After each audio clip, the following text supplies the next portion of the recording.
Assalamualaikum warahmatullahi wabarakatuh. Om Swastiastu, Namo Buddhaya, Salam Kebajikan. Kepada yang kami hormati, Bapak Dr. Andes Tasfiri FKRMS, selaku dosen pengampu mata kuliah Kimia Analisis Kualitatif dan Kuantitatif, dan teman-teman semua yang kami banggakan. Kami dari kelompok 5, kelas 4A, akan menampilkan hasil kerja kelompok kami mengenai titrasi argentometri. Berikut adalah anggota dari kelompok kami. Yang pertama adalah Kartika Tiara Putri dengan NPM 2113001, kemudian dia Ulhang dengan NPM 211302305, kemudian adalah Siska Husin Afifa dengan NPM 211300303, Rohayatul Zakia dengan NPM 213, dan Trisna Amanah dengan NPM 211302309. Kemudian kita akan masuk ke materi yang pertama mengenai definisi dari titrasi argentometri. Titrasi argentometri adalah titrasi dengan menggunakan perak nitrat sebagai titran di mana akan terbentuk garam perak yang sukar larut. Metode argentometri disebut juga sebagai metode pengendapan karena pada argentometri memerlukan pembentukan senyawa yang relatif tidak larut atau sebuah endapan. Titrasi pengendapan atau argentometri merupakan cara titrasi yang didasarkan pada terbentuknya endapan selama proses titrasi. Titrasi pengendapan adalah salah satu golongan titrasi di mana hasil reaksi titrasinya merupakan endapan atau garam yang sukar larut. Next.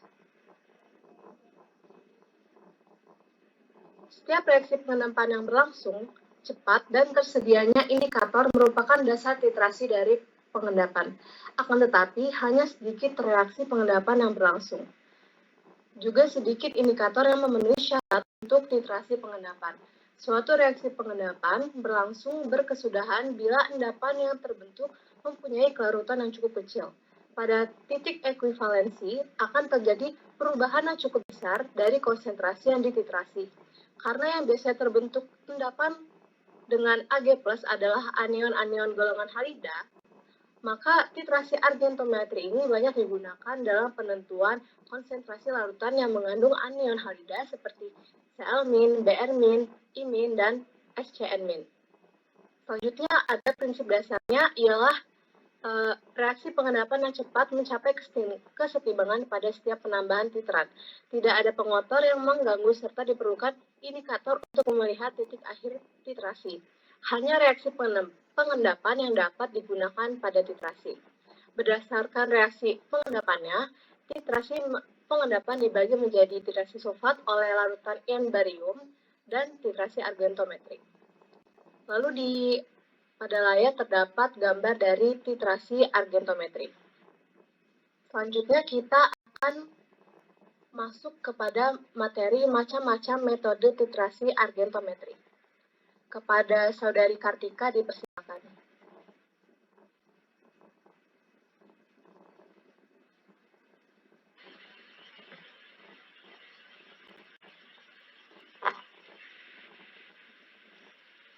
Baik, terima kasih Saudari Dia. Untuk materi selanjutnya yaitu macam-macam metode titrasi argentometri. Yang pertama, pada metode Mohr merupakan metode titrasi yang digunakan untuk menentukan kadar klorida, bromida, iodida, dan SCN, yaitu ion-ion yang dapat mengendap dengan ion Ag. Dalam metode Mohr, konsentrasi atau kadar ion-ion tersebut bisa diketahui secara langsung dari volume larutan baku perak nitrat yang digunakan sampai titik ekuivalen, seperti halnya metode titrasi yang lain. Argentometri juga memerlukan indikator untuk mengetahui terjadinya titik ekuivalen dan menentukan titrasi dihentikan. Indikator yang digunakan dalam metode Mohr adalah indikator yang dapat mengendap dengan warna yang berbeda dengan endapan analit. Untuk titrasi argentometri, metode Mohr, indikator yang digunakan adalah 1-2 mili 5% K2CrO4 yang jika bereaksi dengan ion perak Ag+ akan membentuk endapan merah bata Ag2CrO4.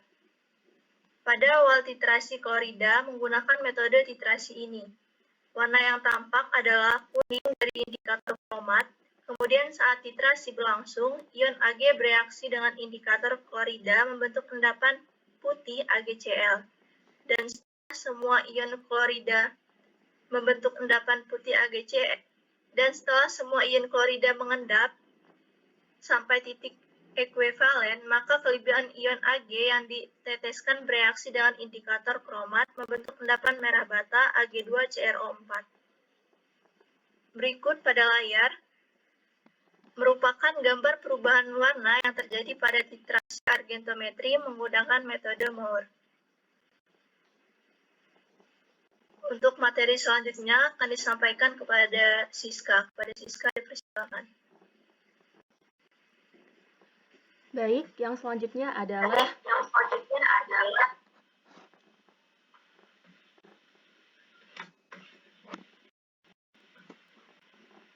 argentometri metode Volhard.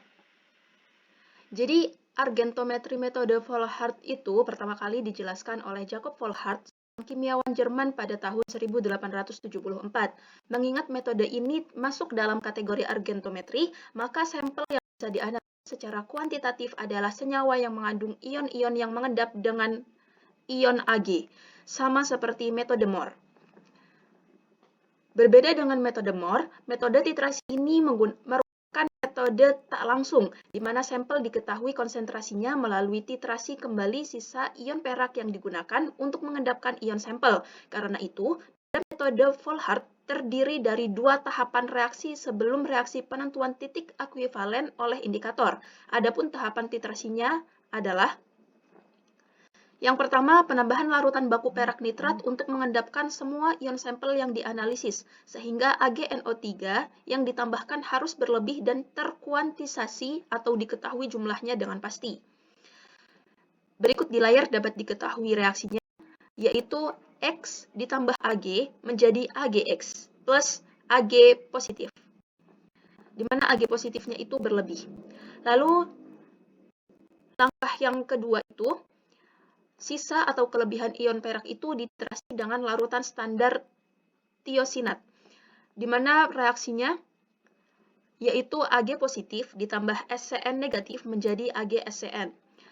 Lalu yang ketiga, untuk mengetahui titik ekuivalen digunakan indikator ion Fe3 yang bisa bereaksi dengan larutan baku tiosinat, membentuk kompleks berwarna merah dari FeCN2 positif. Reaksinya dapat dilihat di layar, yaitu Fe3 positif ditambah SCN negatif menjadi Fe2 SCN2 positif. Next. Perubahan selama titrasi adalah pada saat sebelum titrasi, larutan sedikit berwarna kuning dari indikator ion besi 3 atau Fe3+. Kemudian, dengan penambahan larutan AgNO3, warna larutan menjadi keruh karena terjadinya endapan AgX pada saat dititrasi menggunakan larutan kalium tiosianat. KSCN kekeruhan bertambah karena terjadinya penambahan endapan putih AgSCN. Hasil reaksi sisa ion Ag dengan SCN titran sampai titik ekuivalen. Titrasi akhir ditandai dengan terbentuknya larutan merah hasil reaksi sedikit kelebihan larutan KSCN yang bereaksi dengan indikator Fe3. Pada layar ditampilkan gambar perubahan warna yang terjadi pada titrasi argentometri menggunakan metode Volhard. Baiklah, materi selanjutnya akan disampaikan oleh saudari Royhatu Zakia. Kepada Royhatu Zakia dipersilahkan. Baik, metode selanjutnya atau metode yang ketiga yaitu metode Fajans. Sama seperti dengan metode Moore, metode Fajans ini merupakan metode titrasi langsung di mana konsentrasi atau kadar sampel ini bisa diketahui langsung dari jumlah volume larutan baku perak yang digunakan hingga titik ekuivalen.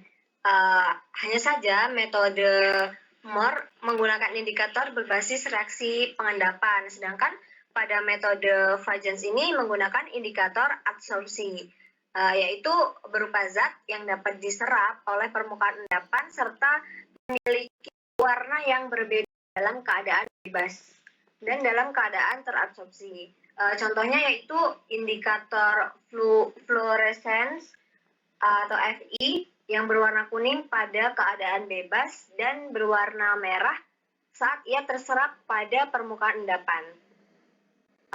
Adapun prinsip dari metode ini, yang pertama dapat dilihat pada reaksi pada WPT, di situ ada reaksi Ag+ dalam fase aqueous direaksikan dengan X- dalam fase aqueous, ia membentuk AgX dalam fase solid, di mana X- ini berupa Cl-, Br-, I-, CnS-, SCN-, dan juga Cn-.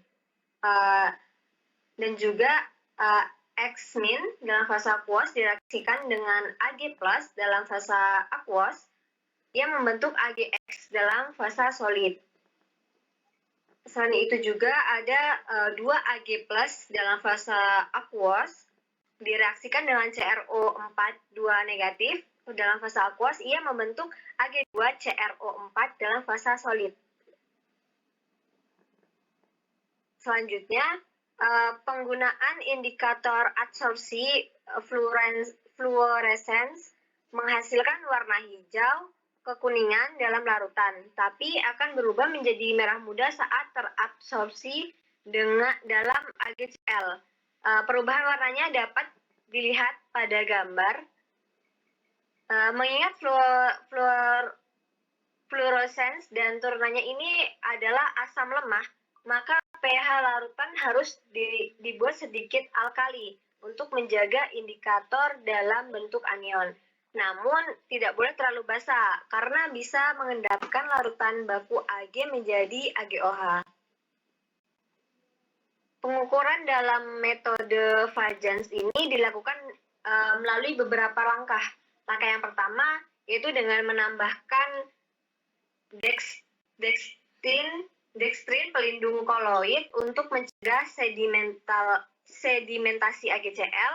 Langkah yang kedua yaitu Cl- di atas 0,005 mol per liter, di mana konsentrasi Br-, I-, dan SCN- ini paling rendah 0,001 mol per liter, juga bisa dititrasi dengan akurat. Langkah yang ketiga yaitu hindari titrasi di bawah sinar matahari langsung. Langkah yang keempat, suasana asam berbeda untuk indikator yang berbeda. Langkah yang kelima, kemampuan adsorpsi partikel koloid terhadap indikator harus sedikit lebih kecil dari ion yang dianalisis. Karena terlalu kuat terabsorpsi, titik ekuivalen ini akan terlalu awal dan bisa terlalu lemah terabsorpsi, titik ekuivalen akan terlambat. Langkah yang terakhir yaitu kapasitas adsorpsi dari AgX itu lebih besar, AgX-I lebih besar dari SCN, lebih besar dari Br, lebih besar dari eosin, lebih besar dari C, dan juga lebih besar dari fluorescence. Baik, materi selanjutnya akan disampaikan oleh Trisna.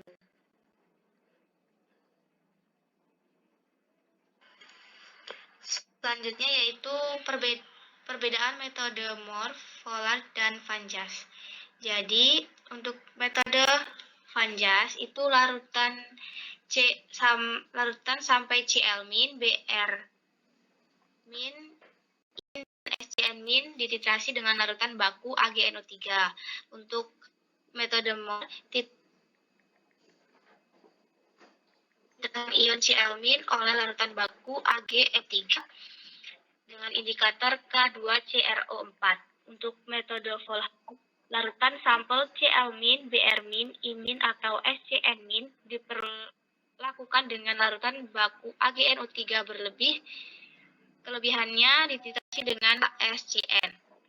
Lalu metodenya itu berlangsung secara langsung untuk metode Van Jars dan Mohr. Kemudian untuk metode Vollard itu tidak langsung. Suasananya itu netral. Lalu kemudian untuk metode Vollard itu dalam suasana asam. Untuk indikator adsorpsi metode Van Jars itu ada difluorosein, difluorosein. Untuk metode Mohr itu digunakan indikator K2CrO4, kemudian untuk Volhard itu indikator Fe3+. Untuk titrannya itu untuk Mohr AgNO3 dan untuk untuk Vange itu AgNO3 dan untuk Mohr itu AgNO3, untuk Volhard itu KSCN. Lalu titik akhir titrasi dari metode Vajans itu ada larutan pink. Untuk Mohr itu terbentuk endapan merah bata dan untuk Volhard itu juga merah bata. Kemudian penggunaan titrasinya itu untuk Vajans itu pembentukan Cl-min, imin dan SCN-min. Kemudian untuk metode Mohr itu Cl-min, Br-min, dan untuk metode Volhard itu penentuan Cl-min, Br-min, imin, dan SCN.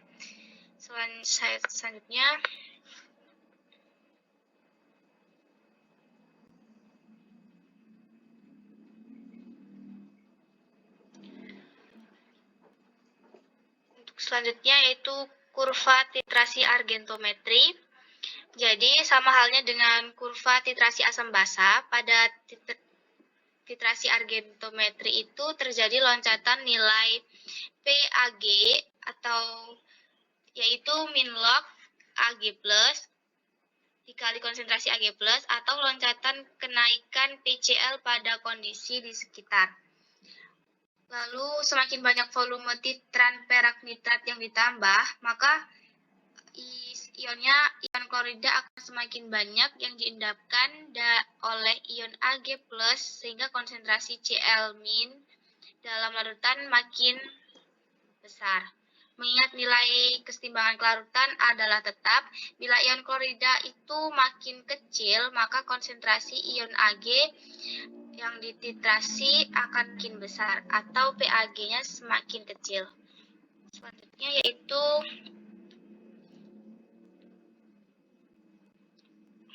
penjelasan mengenai kurva. Kurva di samping itu merupakan kurva titrasi argentometri untuk berbagai ion yang mengendap dengan ion perak. Di situ dijelaskan bahwa semakin kecil nilai kesetimbangan kelarutan dari endapan yang terbentuk, itu nilai loncatan PAG akan semakin tajam sehingga titik ekuivalen dapat teramati dengan jelas. Kemudian sebaliknya, untuk endapan dengan nilai kesetimbangan kelarutan kurang dari 10 sampai 8, titik ekuivalen akan sulit untuk diamati. Kurva titrasi argentometri dibuat menggunakan prinsip perhitungan nilai konsentrasi Ag atau Cl yang ada pada kesetimbangan pada setiap penambahan titrasi AgNO3. Kemudian konsentrasi Ag atau Cl itu dapat diperoleh dari kesetimbangan kelarutan yang diubah menjadi bentuk min log sebagai PAG dan PCl. Selanjutnya saya kembalikan kepada moderator. Baiklah, kita sampai pada kesimpulan hasil presentasi kami pada kali ini. Kesimpulannya adalah titrasi argentometri, biasa dikenal juga sebagai titrasi dengan metode pengendapan, merupakan titrasi dengan menggunakan perak nitrat atau AgNO3 sebagai titran, di mana akan terbentuk garam perak yang sukar larut. Oleh karena yang terbentuk endapan dengan Ag+ adalah anion-anion golongan halida, maka titrasi argentometri ini banyak digunakan dalam penentuan konsentrasi larutan yang mengandung anion halida seperti Cl-, Br-, imin, dan SCN-. Terdapat 3 metode yang digunakan dalam titrasi argentometri. Metode yang pertama adalah metode Mohr, yang kedua adalah metode Volhard, dan yang metode terakhir adalah metode Vajans. Next. Baiklah, sekian hasil presentasi dari kelompok kami. Apabila terdapat kekurangan dan kesalahan dalam pengucapan, kami mohon maaf. Kami akhiri. Wassalamualaikum warahmatullahi wabarakatuh. Waalaikumsalam warahmatullahi wabarakatuh.